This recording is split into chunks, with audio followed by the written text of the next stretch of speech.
जय हिंद क्लास। इस लेक्चर में हम 16 क्रॉस 1 मल्टीप्लेक्सर को डिजाइन करेंगे with the help of 4 cross 1 multiplexer. This is a truth table for 16 cross 1 multiplexer.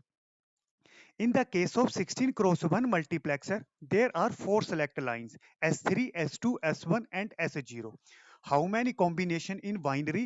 16. 0 0 0 0 0 0 0 1 0 0 1 0 0 0 1 1 and in the same way 1 1 1 1. Class B already know binary is a weighted code. ऐसे zero का wait होगा 2 to power 0 1, तो single time zero लिखा, single time 1, single time zero, single time 1, single time zero, single time 1, आगे भी इसी तरह से लिखा है। S1 का वेट होता है 2 to power 1, 2 to power 1 2, 2 times zero लिखेंगे, 2 टाइम्स 1, 2 टाइम्स जीरो लिखेंगे, 2 टाइम्स 1, 2 टाइम्स जीरो लिखेंगे, 2 टाइम्स 1। इन सेम वे आगे कंप्लीट करना है। S2 का वेट होता है 2 to power 2, 2 to power 2 4, 4 times zero, 4 times 1, 4 times zero, 4 times 1 and weight of MSB S3 is 2 to power 3 8, 8 times 0, 8 times 1। तो simply जैसे ही हम S3, S2, S1 और S0 में 0 0 0 का कॉम्बिनेशन अप्लाई करेंगे, आउटपुट में हमें I0 इनपुट मिलेगी। फॉर 0 0 0 1 कॉम्बिनेशन, आउटपुट में हमें I1 इनपुट मिलेगी। फॉर 0 0 1 0 आउटपुट में हमें I2 इनपुट मिलेगी। इन सेम वे जैसे ही हम 1 1 1 का कॉम्बिनेशन अप्लाई करेंगे, आउटपुट में हमें I15 इनपुट मिलेगी। This is 4 cross 1 multiplexer. In this case, there are 4 inputs I0, I1, I2 and I3. In the case of 4 cross 1, there are 2 select lines S1 and S0. If there are 2 select lines, how many possible combination? 4. 0 0 0 1 1 0 1 1। जैसे ही 0 0 apply करोगे, I0 input हमें output में मिलेगी। For 0 1 I1 input हमें output में मिलेगी। For 1 0 I2 input हमें output में मिलेगी। फॉर 1 1 I3 इनपुट हमें आउटपुट में मिलेगी। अब क्लास 16 क्रॉस 1 मल्टीप्लेक्सर को हम डिजाइन करेंगे with the help of 4 cross 1 multiplexer. How many 4 cross 1 multiplexer are required?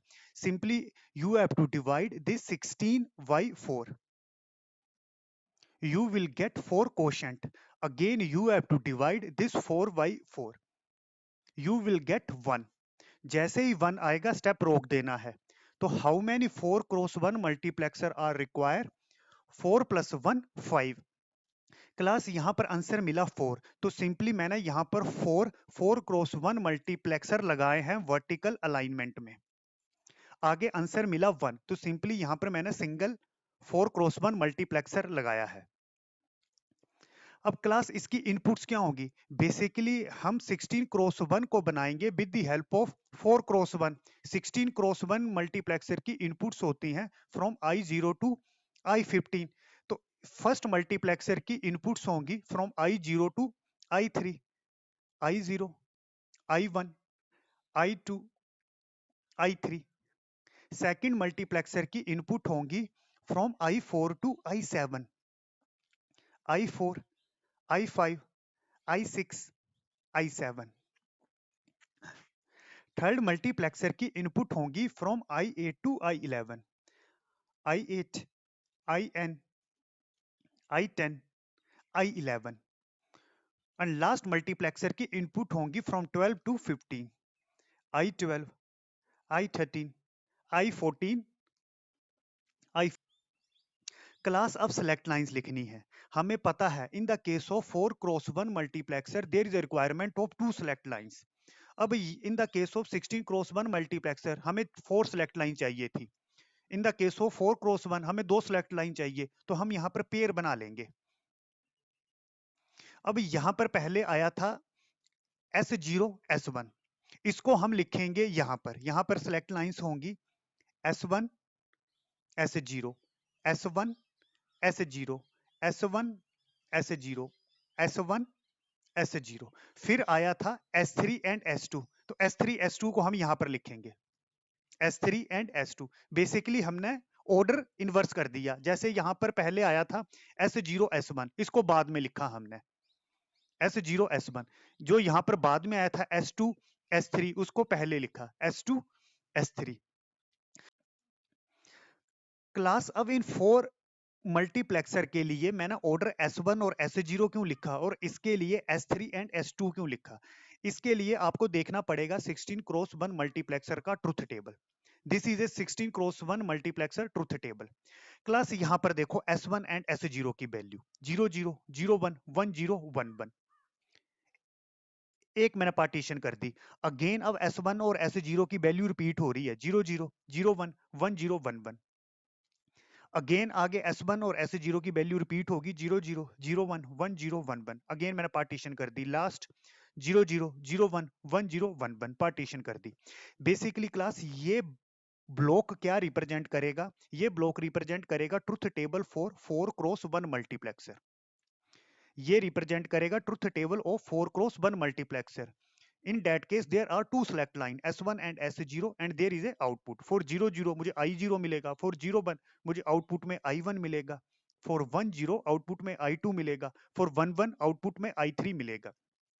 इस ट्रुथ टेबल को हम इंप्लीमेंट करेंगे with the help of this 4 cross 1 multiplexer. और यहां पर सेलेक्ट लाइन है S1 एंड S0, इसीलिए यहां पर लिखा S1 एंड S0। सेम जो ये नेक्स्ट ब्लॉक है, अगेन ये रिप्रेजेंट करेगा 4 क्रॉस 1 मल्टीप्लेक्सर। तो सेम इस ट्रुथ टेबल को हम इंप्लीमेंट करेंगे with this 4 cross 1 multiplexer. Again जो ये नेक्स्ट ब्लॉक है, अगेन ये है 4 क्रॉस 1 मल्टीप्लेक्सर का ट्रुथ टेबल। इसको अगेन हम इंप्लीमेंट करेंगे with the help of this 4 cross 1 multiplexer. और इसकी सिलेक्ट लाइंस हैं S1 एंड S0, इसीलिए यहां पर S1 एंड S0 लिखा। एंड अगेन इस ब्लॉक को हम रिप्रेजेंट करेंगे with the help of this 4 cross 1 multiplexer. Again इसकी सिलेक्ट लाइंस हैं S1 एंड S0, इसीलिए यहां पर ऑर्डर लिखा S1 एंड S0। अब यहां देखो S3 एंड S2 0 0 0 0 0 0 0 0, इसको मैंने कंबाइन कर दिया सिंगल 0 0 में। अगेन 0 0 सॉरी 0 1 0 1 0 1 0 1, इन 4 केसेस को हमने सिंगल केस में कंबाइन कर दिया। अगेन 1 0 1 0 1 0 1 0, अगेन इन 4 केसेस को हमने सिंगल केस 1 0 में कंबाइन कर दिया। अगेन इसको भी हमने सिंगल केस 1 1 में कंबाइन कर दिया। यहां पर सेलेक्ट लाइन है S3 एंड S2, इसीलिए यहां पर सेलेक्ट लाइन का ऑर्डर रखा S3 एंड S2। हमने बनाना है 16 cross 1 multiplexer with the help of 4 cross 1 multiplexer. This is a truth table for 16 cross 1 multiplexer. तो सिंपली जो ये सर्किट है वो इस ट्रुथ टेबल को वेरीफाई करेगा। मैं सिंपली दो केसेस डिस्कस करूंगा। फॉर एग्जांपल दिस वन, अगर 16 क्रॉस 1 मल्टीप्लेक्सर में हम सिलेक्ट लाइंस में 1 0 0 0 का कॉम्बिनेशन अप्लाई करेंगे तो आउटपुट में हमें मिलेगा I8 इनपुट। अब इस केस को मैं यहां पर वेरीफाई करूंगा।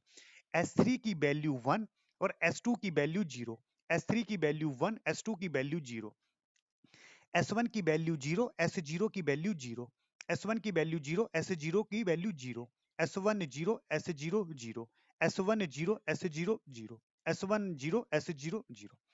अब क्लास जैसे ही सिलेक्ट लाइन में हम 0 0 अप्लाई करेंगे, आप यहां पर देखो जैसे ही 4 क्रॉस 1 मल्टीप्लेक्सर की सिलेक्ट लाइन में हम 0 0 अप्लाई करेंगे, आउटपुट में हमें फर्स्ट वाली इनपुट मिलेगी, डेट इज I0 मिला। तो सेम यहां पर जैसे ही 0 0 अप्लाई किया, फर्स्ट वाली इनपुट हमें यहां पर मिलेगी, डेट इज I0। अगेन यहां भी सिलेक्ट लाइन में 0 0 अप्लाई किया है तो आउटपुट में हमें फर्स्ट वाली इनपुट मिलेगी, डेट इज I4। यहां भी 0 0 अप्लाई किया है तो आउटपुट में हमें फर्स्ट वाली इनपुट मिलेगी, डेट इज I8। यहां भी 0 0 अप्लाई किया है तो आउटपुट में हमें फर्स्ट वाली इनपुट मिलेगी, डेट इज I12। अब यहां पर क्लास 1 0 अप्लाई किया है। 4 क्रॉस 1 के ट्रुथ टेबल को आप देखो, जैसे ही 1 0 अप्लाई किया, आउटपुट में हमें मिली I2 इनपुट। मतलब आउटपुट में हमें मिली जो ये तीसरी वाली इनपुट है वो हमें आउटपुट में मिली। तो सेम जैसे ही 1 0 अप्लाई किया तो इस केस में जो थर्ड इनपुट है वो हमें आउटपुट में मिलेगी। तीसरी इनपुट कौन सी है? First second third, I8। तो सिंपली हमें I8 मिलेगा। तो हमने यहां पर वेरीफाई कर दिया, यहाँ पर 100 कॉम्बिनेशन के लिए आउटपुट में हमें I8 इनपुट मिली, और इस सर्किट में भी 1000 कॉम्बिनेशन के लिए आउटपुट में हमें I8 इनपुट मिली। क्लास एक में सेकंड केस वेरीफाई करूंगा। फॉर एग्जांपल अगर सेलेक्ट लाइंस में हमने 111 अप्लाई किया तो हमें आउटपुट में I15 इनपुट मिलेगी। इस केस को मैं यहां पर वेरीफाई करूंगा। S3 S2 की वैल्यू 11, S1 एंड S0 की value 11। Class 4 cross 1 truth table को देखो। अगर हमने सेलेक्ट लाइन में 11 अप्लाई किया तो आउटपुट में हमें I3 इनपुट मिली, मतलब आउटपुट में हमें लास्ट वाली इनपुट मिलेगी। तो सेम यहां पर 11 अप्लाई किया तो आउटपुट में हमें लास्ट इनपुट मिलेगी, डेट इज I3। इस केस में भी 11 अप्लाई किया है, आउटपुट में हमें लास्ट वाली इनपुट मिलेगी, डेट इज I7। इस केस में भी आउटपुट में हमें लास्ट वाली इनपुट मिलेगी I11। और इस केस में भी सिलेक्ट लाइन में हमने 11 अप्लाई किया है तो आउटपुट में हमें लास्ट वाली इनपुट मिलेगी I15। अगेन इस मल्टीप्लेक्सर में भी सिलेक्ट लाइन में हमने 11 अप्लाई किया है तो आउटपुट में हमें मिलेगी लास्ट वाली इनपुट I15। तो ये सिंपली हमने वेरीफाई कर दिया। तो simply with the help of 5 4 cross 1 multiplexer we can design 16 cross 1 multiplexer.